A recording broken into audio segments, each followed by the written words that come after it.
새벽이었습니다. 바람이 차고 안치실 앞은 유난히 고요했습니다. 나는 천천히 그 사람의 이름이 붙은 명패를 떼어냈습니다. 그리고 말없이 문을 열었습니다. 작은 유골함. 그 안엔 내가 30년 동안 지켜낸 사랑이 들어있을 줄 알았습니다. 하지만 아니었습니다. 그건 나를 외면한 시간, 나를 무시한 말들, 나를 지우고도 아무렇지 않았던 한 사람의 흔적이었습니다. 나는 유골함 앞에 편지 한 장을 올려두었습니다. 당신은 살아서도 죽어서도 나를 아내로 부른 적 없었습니다. 이젠 나도 당신의 평온을 지켜줄 이유가 없습니다. 그날 나는 무덤을 열었습니다. 죽은 사람을 위한 일이 아니라 30년을 참아온 나를 꺼내기 위한 마지막 정리였습니다. 안녕하세요. 노을빛 사연입니다. 오늘도 누군가의 기억 속 조용하지만 단단한 진심을 꺼내어 전해드립니다. 제 이름은 김현정입니다. 올해 50세. 남편과 결혼한 지는 31년이 됐고 그 사람은 2달 전 세상을 떠났습니다. 지금 제가 있는 곳은 경기도 외곽의 조그만 전세방입니다. 가스레인지 하나 놓인 싱크대, 주방 겸 거실 겸 안방인 좁은 공간. 원래는 서울 외곽 3층짜리 다가구 주택. 그게 제 집이었어요. 아니, 그건 제 집이라고 생각했던 곳이었죠. 장례가 끝나고 나서 알았습니다. 그 집도, 그 집에 있던 통장도, 그 사람 이름으로 되어 있던 보험과 부동산도 전부 시댁 이름으로 정리돼 있었다는 걸요. 사망신고서에 인감도장을 찍은 사람이 제가 아니라 시누이였을 땐 뭔가 잘못됐다는 걸 알았어야 했죠. 결혼 후 30년, 단 한 번도 제 이름으로 된 건 없었습니다. 여자는 욕심 부리면 안 돼. 집안일은 네가 맡고 돈 관리는 엄마가 하시는 거야. 나중에 다 네 거 된다니까 걱정하지 마. 그 말을 믿고 살았습니다. 믿어야 버틸 수 있었으니까요. 그 사람은 외벌이었고 나는 시어머니와 함께 시댁살이를 했습니다. 아들을 낳고 딸을 낳고 애들 학원비에 명절 준비에 하루하루 살기 바빠. 내가 누구인지, 내가 뭘 좋아하는지도 서서히 잊혀졌습니다. 남편이 암 선고를 받고 병원에 눕기 전까지 그 사람은 가족 행사든 뭐든 시댁의 눈치를 받고 시어머니가 말하면 그대로 따랐습니다. 우리 엄마가 좀 고집 있으셔. 너만 조금만 맞춰줘. 알지? 그 말 결혼하고 20번은 넘게 들은 것 같아요. 그래도 나쁜 사람은 아니라고 생각했습니다. 내가 지켜야 할 가족이라고 믿었고 내가 참고 버티면 언젠가는 그 사람도 나한테 고맙다고 말해줄 거라 생각했으니까요. 하지만 남편이 떠나고 나자 그 믿음은 산산이 부서졌습니다. 장례식이 끝나고 시어머니가 저를 따로 불렀습니다. 현정아, 이제 너도 혼자네. 네 몫은 여기까지야. 앞으로는 우리가 챙길 테니까 걱정 말고. 그 말이 마치 내가 시댁에서 월세라도 살던 사람인 양 느껴졌습니다. 하나도 슬프지 않았습니다.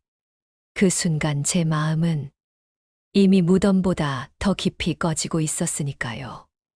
며칠 뒤 집 문을 열고 들어서니 집 안이 비어 있었습니다. 남편 방에 걸려 있던 양복들, 거실에 있던 오디오, 심지어 그 사람이 쓰던 탁상 시계까지. 그걸 정리해 간 건 시누이였습니다. 어차피 형부 물건이니까 우리가 가져가는 게 맞지. 그러곤 저를 향해 이런 말도 했습니다. 언니도 뭐 이제는 자유로우신 거잖아요? 그 말에 나는 아무 말도 하지 않았습니다. 입을 열면 울 것 같았거든요. 그날 밤 냉장고에 남은 반찬을 꺼내 전자레인지에 데우다가 그릇을 떨어뜨렸습니다. 유리 조각이 바닥에 흩어지는데 그걸 보며 처음으로 아, 나 이제 진짜 아무것도 아니구나 라는 생각이 들었습니다. 이게 제 현재입니다.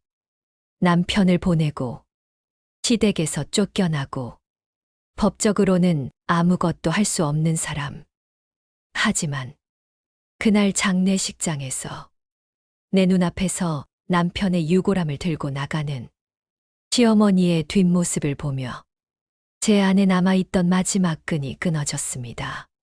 이 사람들, 이 가족이라는 사람들, 내가 30년 동안 참고, 견디고, 그들 밥상 차리고, 그들 눈치 보며 살아온 삶은 결국 한 장의 유언장조차 남지 않는 아무것도 아닌 삶이었던 거죠.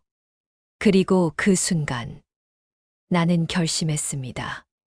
죽어서도 시댁 자식인 줄 알았던 그 사람의 무덤을 내가 마지막으로 되돌려 주겠다고. 결혼하던 날 비가 내렸습니다. 시어머니는 제게 그걸 복덩이 비라고 하셨고 그날 이후 저는 그 집안의 복덩이 며느리로 살아야 했습니다. 23. 젊고 눈치 빠르다는 이유로 결혼하자마자 명절 음식은 제 몫이었고 시누이 결혼식도 제가 거의 혼자 준비하다시피 했습니다. 신혼이란 게 있었던가 싶네요. 남편은 늘 시어머니 방에서 잤고 저는 구석방에서 혼자 이불 펴고 누웠습니다. 우리 엄마가 잠버릇이 있으셔서 조금만 이해해줘. 곧 분가할 거야. 그 곧은 15년이었습니다. 큰애가 열이 펄펄 끓던 날 남편은 시아버지 제사 때문에 본가에 있었습니다. 이건 시댁 행사야. 내가 좀 알아서 해. 그 말에 저는 혼자서 아이를 들쳐 업고 택시를 탔고 응급실에서 혼자 펑펑 울었죠. 그런 일들이 수없이 반복됐습니다. 둘째를 유산했을 땐 너무 무리한 거 아니야? 라는 말이 돌아왔고 제가 아프다고 말했을 땐 나도 피곤하다는 대답이 돌아왔죠. 그래도 참았습니다. 애들 때문에, 가정을 지키기 위해서, 그리고 무엇보다 나가봤자 갈 곳 없다는 그 말이 가슴 깊이 박혀 있었으니까요. 명절이면 새벽 4시에 일어났습니다. 냉이 다듬고 나물 무치고 전 부치고 시누이들은 늦게 와서 화장실에서 머리 말리며 웃었고 저는 기름 냄새 밴 옷을 입고 주방에 서 있었습니다. 아이고, 며느리는 손이 빠르네. 시어머니는 그렇게 말하며 제게 더 많은 일을 맡기셨습니다. 누군가 칭찬을 받을 땐 그 대가가 따랐습니다. 설거지를 끝내고 나면 손톱이 닳아 있었고 명절이 끝나고 나면 허리가 펴지지 않았습니다. 남편은 항상 중간에 서 있는 척하면서도 늘 어머니의 편이었습니다. 나는 너랑 엄마 사이에서 너무 힘들다. 그 말은 마치 내가 불편하게 만드는 사람이라는 뜻처럼 들렸죠. 한 번은 아이들 앞에서 네 엄마는 맨날 예민해. 그냥 엄마 말대로 좀 해. 그렇게 말하더군요. 그 말 이후 아이들도 점점 저를 불편해하는 눈빛을 보내기 시작했습니다. 엄마는 왜 그렇게 시댁이랑 안 맞아요? 딸아이가 무심코 던진 그 말에 나는 아무 말도 할 수 없었습니다.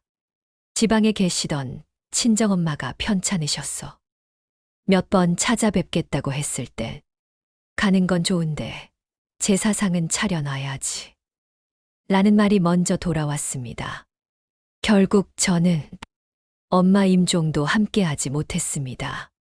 그때 처음으로 이 집이 나를 식구로 여긴 적이 있었나 의심하게 됐습니다. 그래도 그 사람 하나 믿고 살았습니다. 남편은 최소한 나의 편이라고 믿고 싶었으니까요. 그 사람이 회사에서 잘렸을 때도, 폐암 진단을 받았을 때도 나는 옆에 있었습니다. 밤새 산소통 교체하고, 진통제 맞추고, 토사물 치우며 울기도 했습니다. 하지만 마지막 병실에서 남편은 시어머니를 먼저 찾았습니다. 엄마, 나 힘들어. 그 말을 듣고 나는, 나는 이 사람 인생에서 끝까지 두 번째였구나. 그렇게 느꼈습니다. 그리고 장례식. 나는 조용히 영정을 들었습니다. 마지막으로 그 얼굴을 바라보며 속으로 말했습니다. 이제 나도 끝이다. 그날 이후 나는 30년간 덮어두었던 것들을 하나씩 꺼내 보기 시작했습니다. 사랑이라 믿었던 것, 가족이라 여겼던 것, 희생이라 생각했던 모든 인내가 사실은 나를 지우는 과정이었다는 거요. 이제야 알겠습니다. 나는 그 집에 들어간 적은 있어도 단 한 번도 들여진 적은 없었다는 걸요. 그리고 그래서 나는 더 이상 이 집안의 고인에게 조용한 안식을 허락하지 않기로 했습니다. 사람이 사람을 버리는 데는 큰 사건이 필요하지 않더군요. 그저 한순간 그 사람의 진짜 얼굴을 마주하는 것만으로도 충분했습니다. 남편이 암 선고를 받고 병원에 입원했을 때 나는 회사를 그만뒀습니다. 20년 넘게 해오던 파출부 일을 내려놓고 그 사람 병간호에 매달렸죠. 식단표 만들고 항암 일정을 맞추고 새벽마다 병원 압축집에서 몸에 좋다는 흑임자죽을 사왔습니다. 한 달쯤 지났을까 남편이 병실 침대에 앉아 말하더군요. 너도 참 살림은 잘했는데 인생은 좀 잘못 산 것 같다. 그 말을 듣는 순간 온몸이 얼어붙는 것 같았습니다. 그 사람은 자신을 간호해주는 나를 보며 감사의 말 한마디 없었습니다. 대신 이렇게밖에 못 사는 내 인생이 안타깝다는 말이 그 사람의 결론이었습니다. 시어머니는 늘 제게 내 팔자라는 말을 붙이셨습니다. 넌 내가 팔자가 세서 이 고생하는 거야. 처음부터 나랑 기운이 안 맞았어. 며느리를 점쟁이한테 데려갔던 집이었으니 그 말은 익숙했습니다. 하지만 아들이 병원에 누워있는 상황에서도 그 말이 나올 줄은 몰랐죠. 하루는 시누이가 찾아와 병실에서 제 앞에서 이렇게 말했습니다. 엄마, 형수님은 이 집에서 뭘 가져가시려고 그래. 솔직히 오빠가 이래서 모은 것도 아니고 집도 아빠 명의였잖아. 그 말에 시어머니는 아무 대답도 하지 않았습니다. 아무 말도 하지 않았다는 건 결국 그 말에 동의했다는 거겠죠.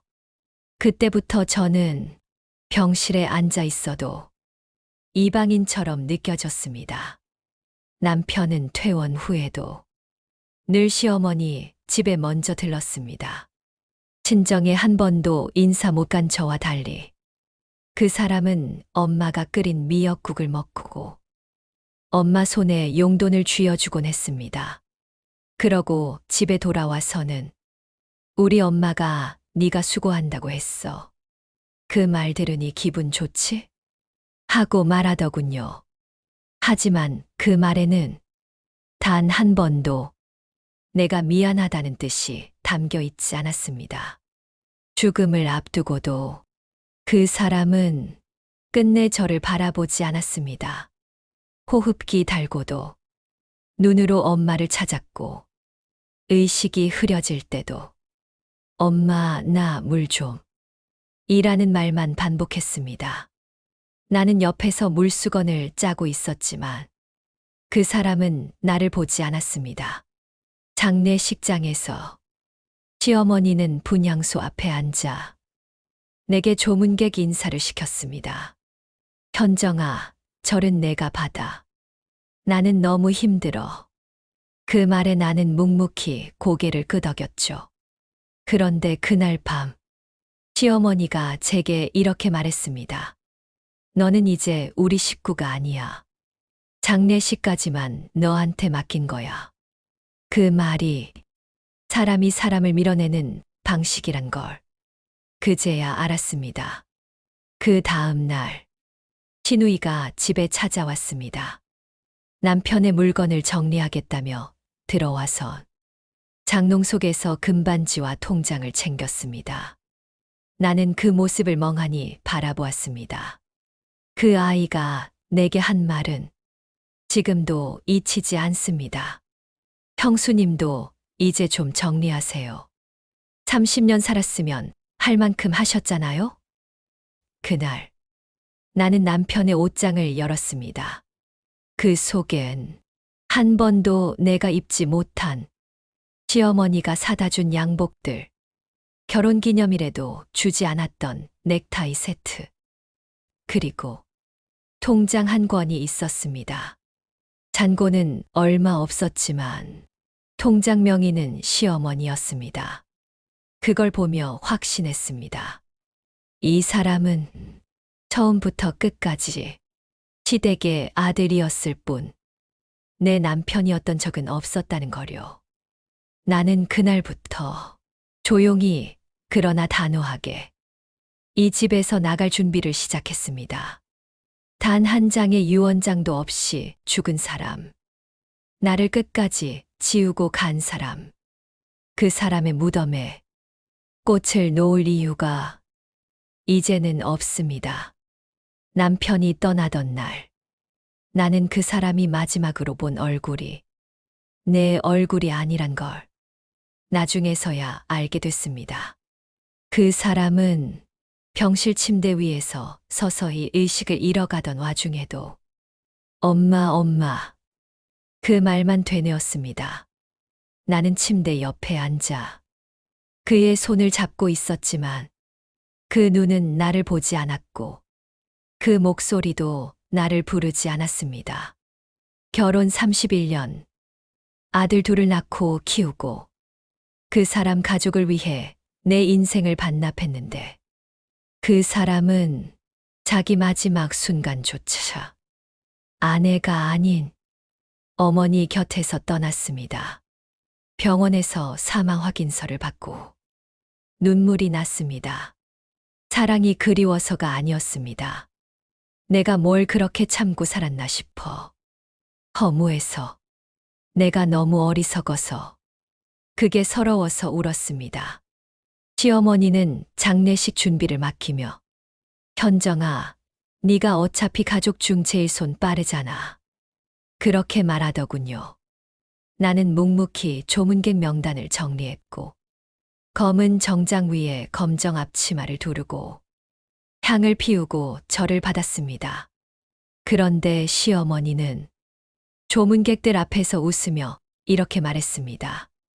아이고, 우리 아들 고생은 안 했어요. 며느리가 간병도 잘하고 효자였죠. 그 말을 듣는 순간 나는 손이 떨렸습니다. 그 사람에게 마지막까지 효자인 건 나였는데 그 집에선 그저 일 잘한 며느리였습니다. 장례 둘째 날, 시누이 둘이 제 옆에 와서 말도 없이 남편의 양복들을 챙겨 나가기 시작했습니다. 형부 이 옷, 우리 아들이 입을게요. 이건 엄마가 사준 거니까 우리가 가져가죠. 그리고는 제게 말했죠. 언니도 이제 좀 쉬세요. 30년이면 충분했잖아요? 그 말 한마디에 장례식장 바닥이 꺼지는 기분이었습니다. 발인 당일, 시어머니가 유골함을 직접 들었습니다. 나는 그 옆에서 조용히 따라갔습니다. 그 사람과 함께 살던 내가 아니라 그 사람을 낳은 어머니가 그의 마지막을 안고 떠났습니다. 그 장면은 영원히 잊히지 않을 겁니다. 집으로 돌아와 보니 거실이 텅 비어 있었습니다. TV도 탁자도 심지어 남편이 자던 침대까지 사라져 있었죠. 냉장고 위에는 메모 한 장이 붙어 있었습니다. 현정아, 형수님. 형부 물건 정리했어요. 우리가 가져가는 게 맞는 것 같아서요. 그날 밤 나는 거실 바닥에 앉아 혼자 맥주를 한 캔 마셨습니다. 방 안에는 고요함만 가득했고 TV 소리도 그 사람의 숨소리도 없었습니다. 그 고요함 속에서 나는 울지도 않았습니다. 눈물은 장례식장에 두고 왔고 이젠 슬퍼할 가치도 없다는 생각뿐이었습니다. 며칠 뒤 우편함에 우편물이 하나 꽂혀 있었습니다. 시어머니 이름으로 된 부동산 계약서. 그 안에는 남편 사망 이후 처리된 명의 이전 내용이 담겨 있었고 이름 어디에도 김현정이라는 글자는 없었습니다. 집도 보험도 예금도 전부 그들의 손에 넘어가 있었습니다. 나는 종이를 내려다보며 생각했습니다. 이 사람은 나를 사랑한 적이 없었구나. 그저 편하게 함께 살아준 여자였던 거구나. 그날 밤 나는 남편의 유골이 안치된 납골당을 찾았습니다. 아무도 없는 새벽. 꽃도 없이 향도 없이 그 앞에 서서 조용히 속삭였습니다. 당신 참 편하게 갔다. 나는 이제 더 이상 당신의 아내가 아니다. 그리고 작은 편지를 묻었습니다. 나 현정이는 당신과 당신 가족에게 받은 모욕과 침묵을 당신의 무덤으로 돌려드립니다. 그 순간 내 안에서 무언가가 조용히 부서졌고 또 무언가는 서서히 단단해지기 시작했습니다. 나는 결심했습니다. 이 사람에게 죽어서도 안식을 허락하지 않겠다고. 그리고 그 집안엔 내가 어떤 여자였는지를 끝까지 보여주겠다고. 장례를 마친 지 일주일 후 나는 조용히 납골당을 찾았습니다. 사람들은 그런 곳을 영면의 장소라 부르지만 내게 그곳은 그 사람의 거짓이 마지막으로 놓인 자리였어요. 하얀 벽면에 수십 개의 봉안함. 그 중 하나에 남편의 이름이 적힌 명패가 끼워져 있었습니다. 나는 천천히 그 앞에 앉았습니다. 조화를 놓지도 않았고 향도 피우지 않았습니다. 대신 작은 봉투 하나를 꺼내 그 앞에 내려놓았습니다. 봉투 안엔 남편과 함께 찍은 사진 한 장, 그의 마지막 병원 진료비 계산서, 그리고 손글씨로 쓴 짧은 편지 한 장이 들어 있었습니다. 내가 당신을 사랑한 날들이 당신에겐 그저 편안한 인생의 서비스였다는 걸 이제야 깨달았어요. 나는 이제 당신의 아내가 아니라 나 자신의 인생을 되찾으려는 사람입니다. 나는 그 말을 속으로 수없이 읊조렸습니다. 다음 날 새벽, 나는 다시 그곳으로 향했습니다. 등 뒤로는 겨울바람이 매서웠고 내 손에는 작은 삽과 장갑, 그리고 남편의 영정사진이 들려 있었습니다. 밤이 깊은 납골당은 쥐죽은 듯 고요했습니다. 나는 천천히 봉안함 문 앞에 섰습니다. 그리고 아무 말 없이 명패를 뽑아 내려놓았습니다. 철컥. 작은 소리가 났을 때 내 심장은 이상하게도 조용했습니다. 나는 무릎을 꿇고 봉안함의 문을 열었습니다. 그 안에서 하얗게 놓인 유골함을 바라보며 처음으로 웃음이 났습니다. 이제야 우리가 마주보는구나. 당신 살아있을 땐 나를 보지도 않았잖아. 나는 그 유골함을 꺼내 조심스럽게 바닥에 내려놓았습니다. 그리고 옆에 앉아 조용히 말을 건넸습니다. 당신 마지막까지 당신 엄마 말만 들었지. 당신 인생에 나는 없었어. 당신의 마지막 침대에도, 당신의 마지막 서랍에도 나에 대한 흔적은 하나도 없었어. 내 손이 떨렸습니다. 화가 나서가 아니었습니다. 슬퍼서도 아니었습니다. 그저 인간으로서 너무 모욕당한 느낌이었습니다. 30년을 함께 산 내가 마지막엔 장례식 손님보다도 못한 존재로 취급받았다는 걸 이제야 뼈저리게 실감했거든요. 나는 유골함 옆에 앉아 편지 하나를 꺼내 읽었습니다. 이 무덤이 당신의 안식이라면 나는 그것조차 용납할 수 없습니다. 당신이 묻힌 이곳에 나는 내 분노를 묻고 갑니다. 다시는 나를 찾지 마세요. 그리고 편지를 유골함 위에 올려두었습니다. 주머니에서 작은 페인트통을 꺼냈습니다. 영면이라는 글자 위에 나는 빨간색 붓으로 거짓이라는 단어를 썼습니다. 그 장면은 누가 봤다면 아마 미쳤다고 했을 겁니다. 하지만 그 순간 나는 내가 살아있는 걸 처음으로 실감했습니다. 피도 돌고 호흡도 뜨겁고 심장이 뛰었습니다. 그 사람이 죽고 나서야 나는 다시 사람이 되기 시작한 거였죠. 그리고 유골함 뚜껑을 열었습니다. 내가 만진 건 더 이상 남편이 아니었습니다. 그건 그냥 내가 매달렸던 환상, 내가 기대했던 허상, 내가 바랐던 사랑의 잔해였어요. 나는 조용히 말했습니다. 이제 끝났어. 당신도 당신 집도 나한테서 다 꺼내. 그리고 유골함을 다시 닫았습니다. 하지만 문은 걸지 않았습니다. 그 안의 평온함을 나는 인정하지 않기로 했으니까요.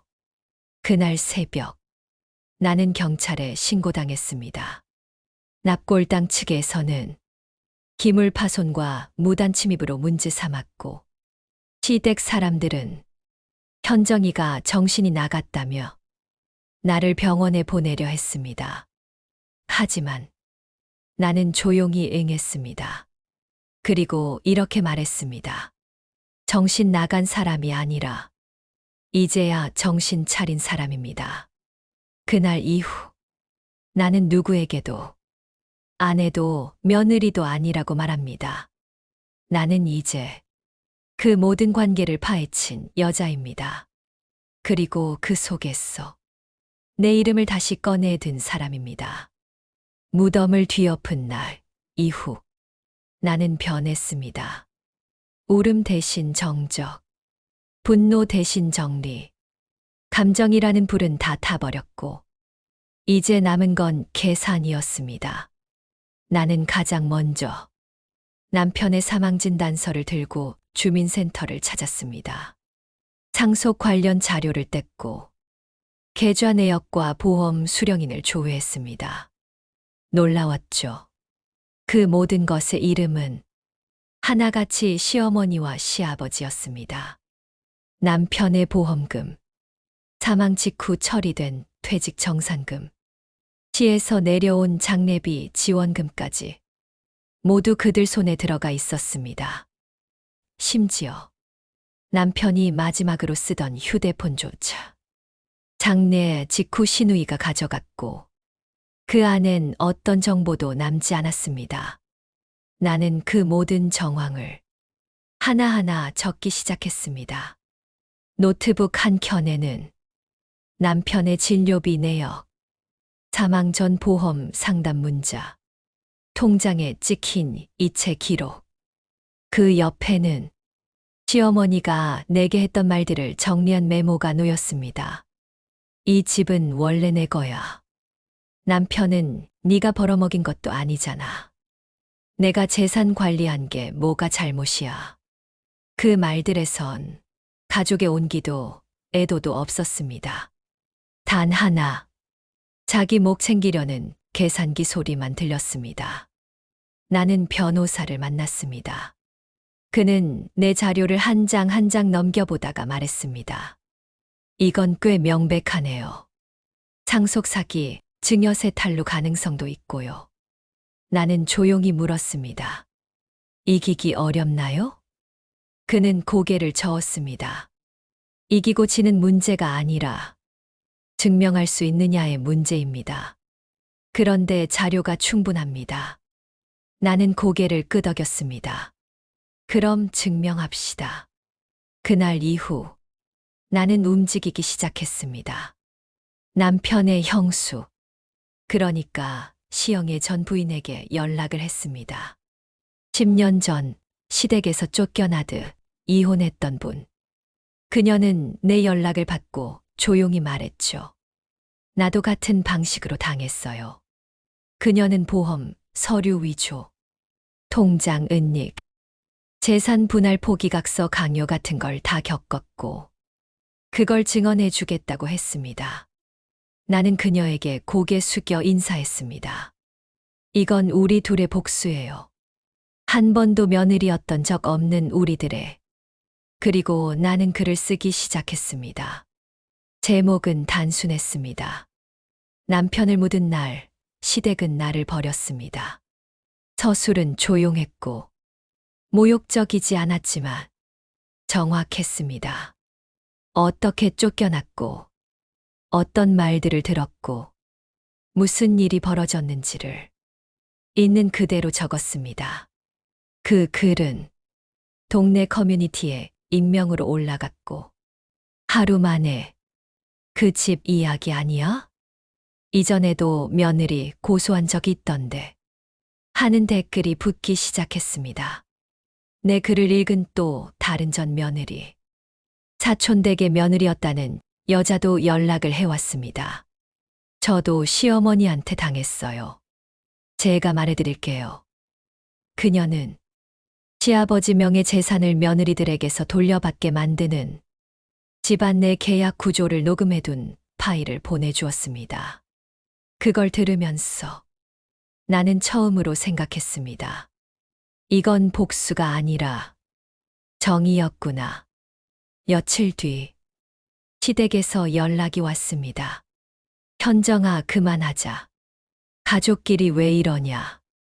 나는 웃으며 말했습니다. 그래요. 가족끼리 이러면 안 되죠. 하지만 난 한 번도 가족이었던 적이 없어요. 그 말은 내 평생 가장 차가운 문장이었고, 동시에 가장 정직한 고백이기도 했습니다. 변호사와 함께 형사 고소장과 민사 소송 접수를 진행했습니다. 그리고 내 이름으로 법적 대응을 시작했습니다. 수십 년 동안 시댁 호적 밑에서 누군가의 아내, 누군가의 며느리로 살았던 내가 처음으로 김현정이라는 이름으로 싸우기 시작한 거였습니다. 그날 밤 거울을 보며 조용히 말했습니다. 나는 이제 더 이상 그 집의 여자가 아니야. 그리고 다시는 누구의 것도 되지 않을 거야. 등기 우편 하나가 도착했습니다. 우연 법무법이 검은 글씨로 인쇄된 글자 앞에서 저는 한참을 서 있었습니다. 봉투를 열고 문서를 펼친 순간 손끝이 살짝 떨렸습니다. 그리고 익숙한 단어 하나가 눈에 들어왔죠. 피고 김현정은 무단봉안함, 침입 및 고인의 명예를 실추시키고 민형사상 재산권 침해에 해당하는 바.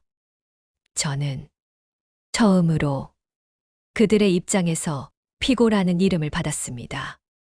조용히 종이를 내려놓고 식탁 앞에 앉았습니다. 웃음도 눈물도 나오지 않았습니다. 다만 한 가지, 이제 그들이 저를 끝까지 끌어내리겠다는 의지는 분명히 느껴졌습니다. 가족이란 이름으로 묶어두던 끈이 이제 법의 이름으로 저를 묶으려는 것이었죠. 그들은 저를 며느리로 부르던 적도 없었고 딸처럼 생각한 적도 없었습니다. 그러니 이제 가해자로 불러도 저는 낯설지 않았습니다. 어쩌면 지금이야말로 저를 가장 정확하게 부르고 있는지도 모르겠습니다. 변호사에게 문서를 보냈고 곧바로 전화가 걸려왔습니다. 예상했던 방향이네요. 민사와 형사를 동시에 밀고 들어오는 겁니다. 준비는 되어 있어요. 맞고소, 반박 자료 모두 진행합니다. 그리고 이젠 공식 대응으로 가야겠네요. 저는 고개를 끄덕였습니다. 이 싸움은 이제 느낌으로 대응할 수 있는 게 아니었습니다. 저는 거울을 바라봤습니다. 아무 말 없이 한참을 그 앞에 서 있었습니다. 그리고 마음속으로 아주 작게 말했습니다. 처음으로 김현정이라는 이름으로 맞서는 중입니다. 이제부터는 그 어떤 역할도 이름도 아닌 제 몫으로 싸울 겁니다. 누군가의 아내도 며느리도 아닌 저 자신의 이름으로. 소송은 결국 제가 이겼습니다. 재산의 일부는 되찾았고 명예훼손 혐의는 기각됐으며 납골당 훼손건은 상황상 정상 참작으로 무혐의 처분을 받았습니다. 시댁 측은 공식적으로 항소를 포기했고 판결문엔 그들의 위임장 조작과 보험 수령인 변경이 도덕적으로 매우 부적절하다는 문구가 남았습니다. 재산보다 더 소중했던 건 그 문장 한 줄이었습니다. 김현정 씨는 피해자이자 보호받아야 할 당사자입니다. 누군가의 딸, 아내, 며느리로 불렸던 제 이름이 처음으로 제 자신만을 위한 호명으로 인정받은 순간이었어요. 판결 이후 시어머니는 저를 피했습니다. 시누이들도 연락을 끊었습니다. 동네에서도 그들은 입을 닫았고 한때 저를 무시하던 사람들은 이제 저를 조용히 무서운 사람이라 부릅니다. 웃기죠. 말로 소리 내지 않아도 행동이 증명해주는 날이 오더군요. 그 후 저는 서울을 떠났습니다. 오래된 아파트 전세를 정리하고 경남 해안가 근처 작은 바닷가 마을의 주택으로 이사했습니다. 마당엔 국화가 피었고 작은 화단엔 토마토 몇 포기 심어 놓았습니다. 이젠 아무도 저를 부르지 않습니다. 하지만 저는 스스로를 매일 아침 부릅니다. 현정아, 오늘도 잘 살자. 가끔 납골당에서 연락이 옵니다. 유골함 관리비를 시댁이 끊었다고. 나는 대답합니다. 더 이상 저와 상관없는 분입니다. 함께 묻힌 건 제 청춘이지 사람이 아니니까요. 그렇게 말한 뒤에도 가슴 한켠이 찌르르 하지만 더는 아프지는 않습니다. 아프지 않다는 건 그만큼 회복되었다는 뜻이겠죠. 이따금 서울에서 내려온 딸아이가 묻습니다. 엄마, 후회 안 해? 나는 조용히 웃습니다. 응. 한참 후회했지. 하지만 지금은 아니야. 이제라도 내 이름으로 살아서 나는 이 싸움을 복수라고 생각하지 않습니다. 그건 존엄을 지키기 위한 선택이었습니다. 그리고 30년을 참아온 삶의 균형을 되돌리는 과정이었고요. 지금도 그 집은 조용합니다. 그 누구도 제게 다시 연락하지 않았고 그들은 여전히 자기들끼리 남은 재산을 두고 작은 다툼을 이어가고 있다고 들었습니다. 이젠 그게 슬프지도 안쓰럽지도 않습니다. 저는 오늘도 혼자 밥을 짓고 차를 마시고 바다 소리를 듣습니다. 외롭지 않느냐고요? 혼자라는 건 아무에게도 휘둘리지 않는다는 뜻이니까요. 더는 누구에게도 기대지 않아도 되고, 누구에게도 속지 않아도 되고, 무언가를 지키기 위해 스스로를 포기하지 않아도 되니까요. 저는 이제 다시 태어난 기분입니다. 그 이름은 김현정입니다.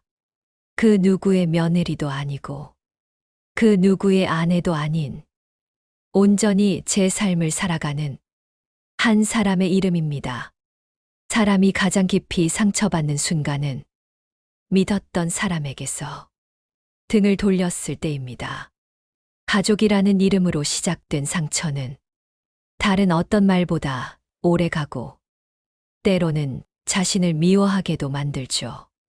하지만 그 기억을 끌어안고 끝까지 참고 살아내는 게 과연 옳은 걸까요? 저는 이 일을 통해 알게 됐습니다. 상처를 참는 것이 강한 게 아니라는 걸. 침묵이 미덕이 아닌 순간도 분명히 존재한다는 걸요. 어떤 관계든 나를 계속해서 지우고 아프게 한다면 그건 더는 가족도 사랑도 아니라는 것. 그건 지켜야 할 이유가 아닌 벗어나야 할 굴레라는 것을요. 혹시 지금 이 영상을 보고 계신 분 중에도 비슷한 무게를 품고 계신 분이 있다면 꼭 말씀드리고 싶습니다. 당신은 누구의 딸, 누구의 며느리, 누구의 배우자이기 전에 하나의 이름입니다. 그 이름은 절대 누구도 함부로 훼손할 수 없습니다. 당신의 목소리를 절대 너무 늦게 꺼내지 마세요. 참는다고 해결되지 않는 아픔도 분명히 있으니까요. 이 이야기가 지금 이 순간 묵묵히 견디고 있는 누군가에게 작은 용기와 위로가 되길 바랍니다. 당신이 당신의 이름으로 살아가길 진심으로 응원합니다. 이야기가 당신 마음에도 조용히 닿았다면 그걸로 충분합니다. 좋아요와 구독은 그 마음이 우리에게 도착하는 따뜻한 손편지 같은 표현입니다. 우리는 다음 이야기에서도 조용히 진심을 꺼내어 당신 곁으로 찾아가겠습니다. 함께 해주셔서 고맙습니다.